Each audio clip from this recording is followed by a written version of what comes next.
Hello everyone, welcome back to Yakety-Yak. This is your favorite podcasting duo, Sheridan and Orad, here to educate you all once again. So what are we talking about today? Well, why don't we start off generally just by talking about what makes fossil fuels as an industry so powerful? I definitely feel like it has a lot to do with their practically unlimited supply of money and all that stuff. But I also think it has a lot to do with the influence that they have on consumers. Yeah, so there are lots of areas where this may be more obvious. I mean, you think of lobbying in DC, you think of political fundraisers, you think of super PACs, you think of even the funding of schools. I mean, did you know, according to a 2024 Guardian article, UCSD is among 6 schools rumored to have taken a sum of $100 million from big oil.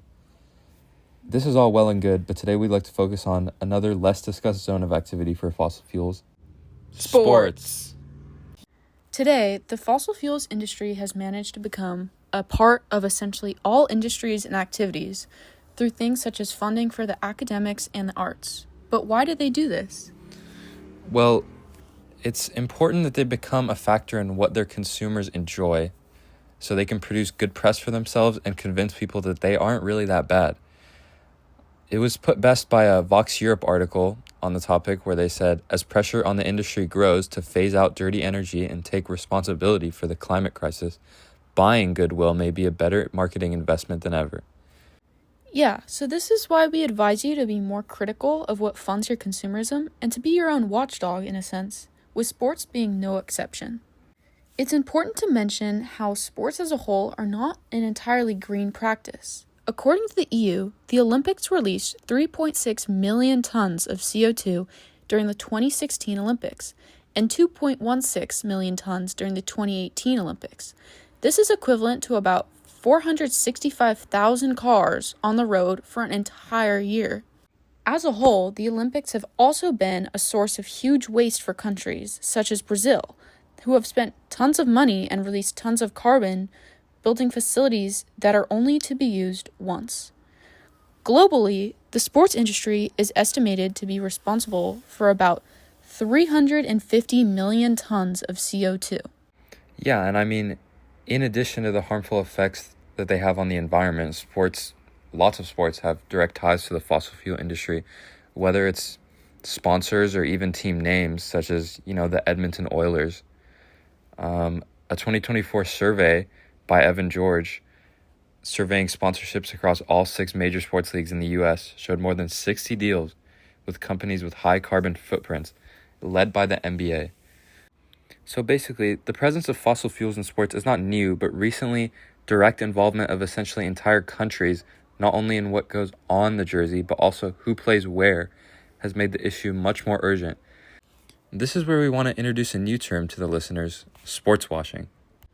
So according to Britannica, sportswashing is the use of an athletic event by an individual or a group of people in order to promote one's reputation, especially amid controversy or a scandal. So why do these people use sports? Yeah, I mean, even though they're unrelated, sports are universally popular and they're often a point of cooperation between unlikely parties, shown in things like the Olympics. So this basically sets a perfect stage for groups such as the fossil fuel industry to improve their reputation. So the Gulf states are a really excellent example of this because the region itself is very rich in oil, they're very affluent, and they have everything but good reputation and good press. They've gotten a lot of bad press in the past few years about repressing journalists or women and stuff like that. And many states in the Gulf, especially Saudi Arabia, has made the most waves in trying to change its reputation through sports. Can you tell me more about this? So, a lot of this started ramping up in Saudi Arabia with the introduction of the new crown prince, Mohammed bin Salman, and his use of the Saudi Sovereign Wealth Fund, or their PIF. Essentially, this is a share of all the money Saudi Arabia rakes in from oil used on public services and ventures like sports washing. This is valued at nearly $1 trillion. Now, this money on paper is meant to diversify the economy away from oil, but in reality, it has been used as a distraction, while giant state-owned companies like Saudi Aramco continue to expand their production. Specifically, what is this money being used for? What are some concrete examples? Yeah, I mean, a lot of their mega projects have fallen under the Saudi 2030 Vision Project, which has included a plethora of things that are almost comical in scale. I mean, you have their 2034 World Cup venture, which includes building 11 new stadiums. One of these is the Neom Stadium, which is going to be inside the line, which is their mega city that is one line. Another example is the expansion of the Saudi Soccer League, which spent about $1 billion on transfers in 2023, taking stars like Ronaldo and Neymar and putting them in Saudi Arabia. They've also bought teams overseas, such as the English soccer club Newcastle. The NBA now plays games in Saudi Arabia every season. They are building an F1 track that goes 20 stories above the ground. They funded a new golf league, LIV, to challenge the American-owned PGA. They've also had a lot of combat sports come into the Gulf states, especially Saudi Arabia and the UAE, including boxing and MMA.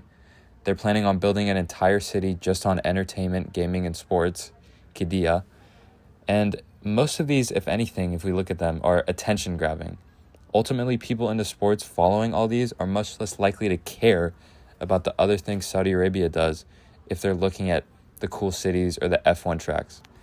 This is more likely to make people who protest Saudi Arabia and the fossil fuel industry as a whole more likely to be discarded or thrown away by the public.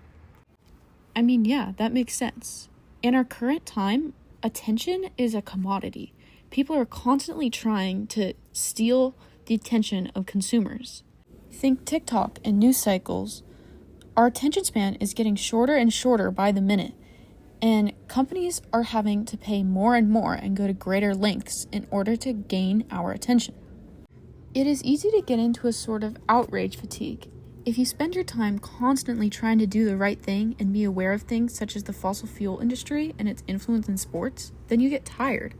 However, that does not mean that this topic is not worth bringing up, and it does not mean that change is impossible. You can even say that the blueprint is already there. Think of the Premier League, one of the top soccer leagues in the world, who just agreed to get rid of all gambling sponsorships on jerseys, effective in the 2026-2027 season. This was done so voluntarily in order to avoid encouraging gambling and addiction. While fossil fuels have a much larger footprint in sports than gambling, the regulation of who sponsors sports is not a new idea, and it is already present in essentially all leagues. This shows how, as long as we are more aware about the issues of funding with sports, top-down change is possible, and it is also possible for the sports industry to continue and thrive without the funding of big industries such as the oil industry. So that was our spiel on why you should care about fossil fuels in sports. We hope all this info will help you become a more aware viewer of sport as well as a more ethical consumer. Obviously, nobody's perfect, and it's basically impossible to avoid fossil fuels money completely. But knowing the significance of why fossil fuels money flows the way it does in sports can help you recognize whether you are being maliciously advertised to and help you make informed decisions on how you vote, as this issue seems to only be getting larger in the public sphere. We hope you enjoyed. If you want more, unfortunately, this is not a real podcast and is a class project. Thank you.